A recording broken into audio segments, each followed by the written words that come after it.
What's going on, guys? George here. We're in Sugarland today, and if you're looking to move, Houston, relocate, we're going to go to each suburb. We're going to break them down, look at the good, the bad. So if this is what you're looking for, go ahead and follow the channel, hit that like button, and let's jump into the video.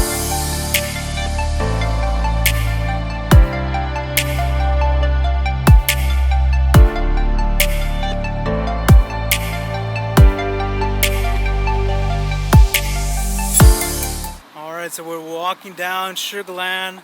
This is the main freeway that takes you to First Colony Mall. And over here on this side are the town square condominiums out here in Sugarland. This is basically what goes around Sugarland Town Center. So, pretty cool. Kind of see those, what they look like. A little bit of Sugarland living, kind of that urban, suburban living, and lots of bars over here. Well, I should say not a lot of bars, but just a lot of good places to drink that happen to be bar and grill restaurants. So, let's see.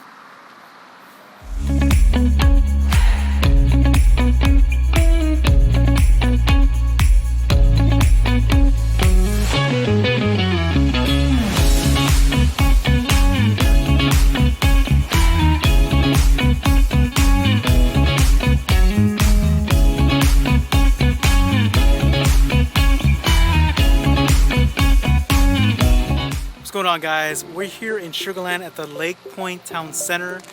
There is a bunch of commercial spots here. There's actually a lot of residential places. You can see behind me, all those are single family houses. And there's actually a Whole Foods behind me over here. Maybe insert like a flyover.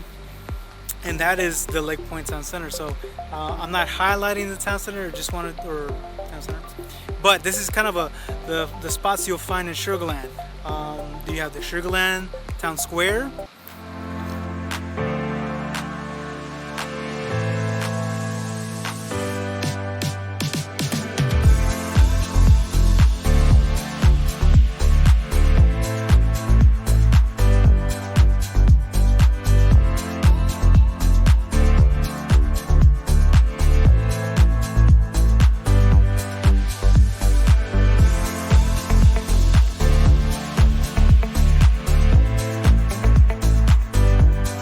The Sugarland Town Square, you have similarly out there residential, commercial, shopping, eating.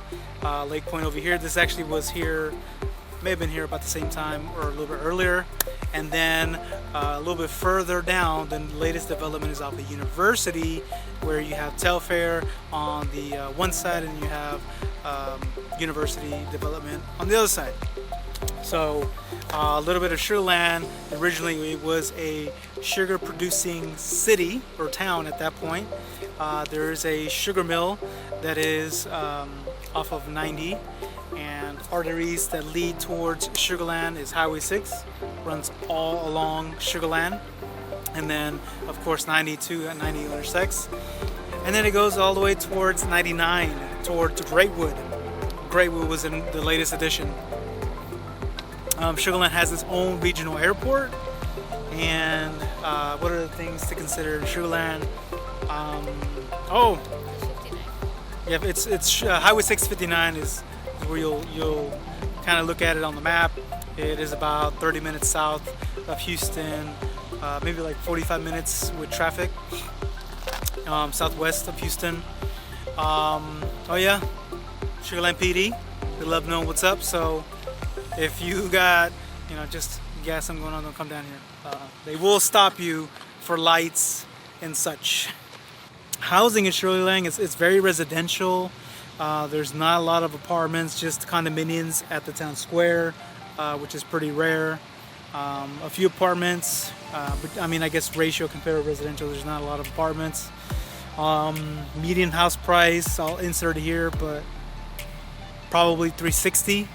That's what I'm gonna guess. And of course, if you're moving to Houston and Sugarland, always take into account the tax rate, because parts of Sugarland will have a lower tax rate. Newer ones, just like any new developments, will have a higher tax rate. Okay, so our shopping expert, tell us what shopping is in Sugarland. Any hidden gems? What do we have? As far as hidden gems, I don't know. I don't think we have any real. Okay, thank you so much, Jessica.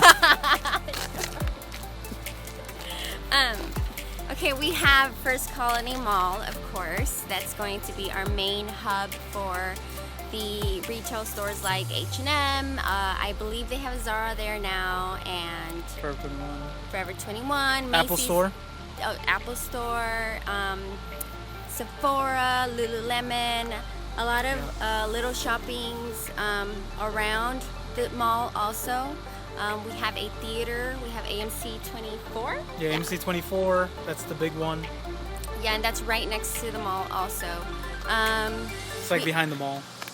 It's like behind the mall. Oh, and we also have a hospital like right next to the mall too. Right next to the mall. In case you see your bill and you all of a sudden have a heart attack. I'm just kidding. It's like a little, like a tiny med center. It's Methodist, right? No, they have Methodist and they have. They have. Herman, or is that further south? There's Methodist. There's Methodist. Yes. Also, we have shopping further down on 59. It takes you into like Costco, and there's a Costco here.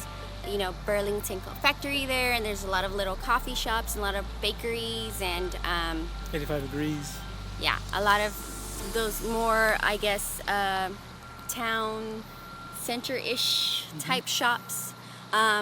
Town center, no, it's not town center, it's town square. Town square. Town square will have just maybe a couple of little boutiques as far as retail and clothing goes. Mostly chain stores. They used to have little boutiques, but they didn't survive. I think they have like one left, I believe. No, maybe there's like one or two boutiques left as far as clothing goes. Very boutique-esque. But there are some boutiques there, and yeah, they're pretty interesting. So, yeah. Yes.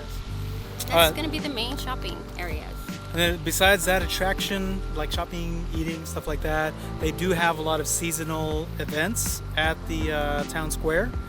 So for like the holidays, they'll have stuff.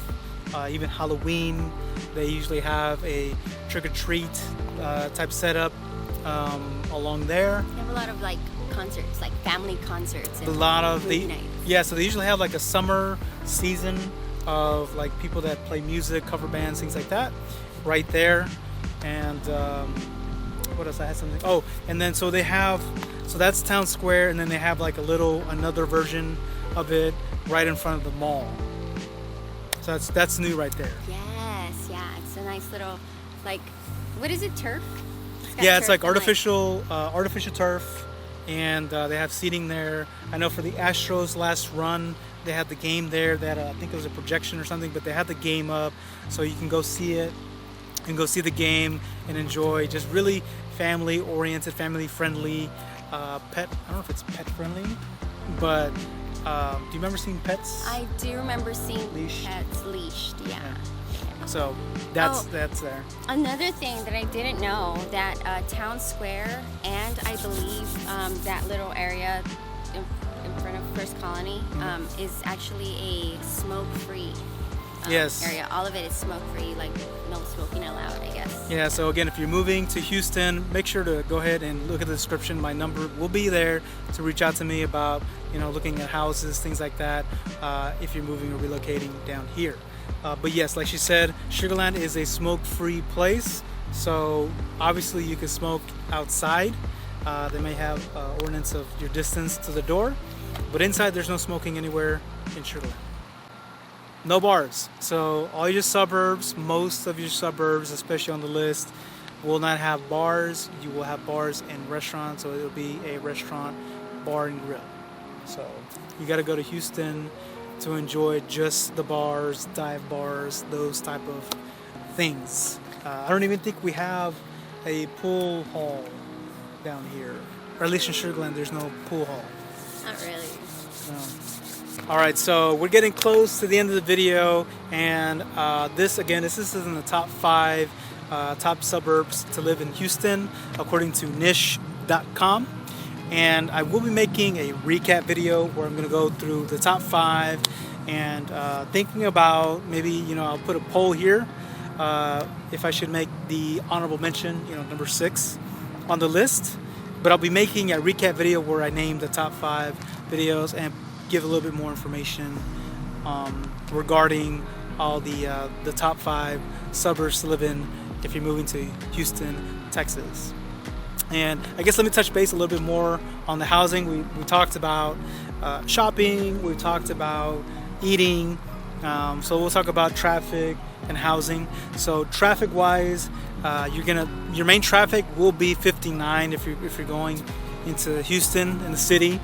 But Highway 6 is definitely not going to be lagging behind, because if you're working in and around Sugar Land, Highway 6 does get full a lot of bumper to bumper traffic, during rush hour, not all the time.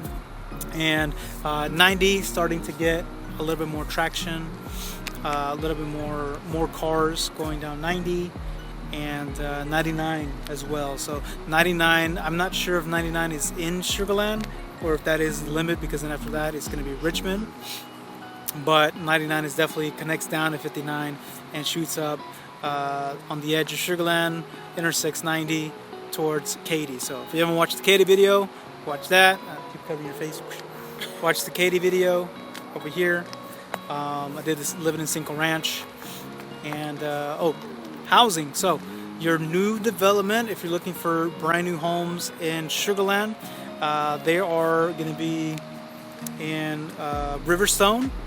That's going to be your main place for new construction in Sugar Land. Every now and then back here, they will have, actually I'm sorry, they built out back here, but this is a more recent development, I think past like 2010, 2012. The Skeeter Stadium, that's another thing that you have. So we do have a minor league baseball team in Sugar Land. What is the name of that? Skeeters. Skeeters. Been a long day. Been a long series. Yeah, so there is new construction there. So they have single family. A lot of the houses that you see back here, we'll insert that so you'll see the types of houses. Master plan community, and that's new construction. If you're looking for resale, there's a ton of neighborhoods. There's a lot to go through. Really, it's just going to be based off of where you want to live, price point, etc. But tons of resale out here. So you get a little bit of mixture of both, but it's mostly resale with a few new communities that are still building out in Sugar Land. And then the Skeeter Stadium is actually located right across the Sugar Land Regional Airport. And so that way, if you have a private jet you need a charter and you need someone to test drive it, we're available. Here. The regional airport does have a Hertz there. We'll showcase that so you can see it. Very, very nice place. And it's going to do it, I think. We're done here. Sugar Land. It's a very nice community. Very fun community. And the guy over there is looking at you like, ooh, what the hell they doing? Yeah, very nice community. I will say one tip if you're moving to Houston or relocating down here, make sure, I keep repeating it, it sounds like it's not important, but property taxes, definitely take those into account, because that can easily add another $500 to $700 on your monthly bill, because apparently I'm realizing that most states have lower property taxes or lower school taxes, and it's kind of the inverse here. So no state tax, but property taxes.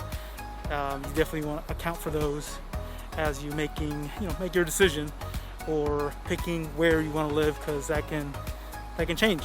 That can be a difference of a couple $100 a month from one neighborhood to another. Wow, boring talk. Boo-hoo, boring talk.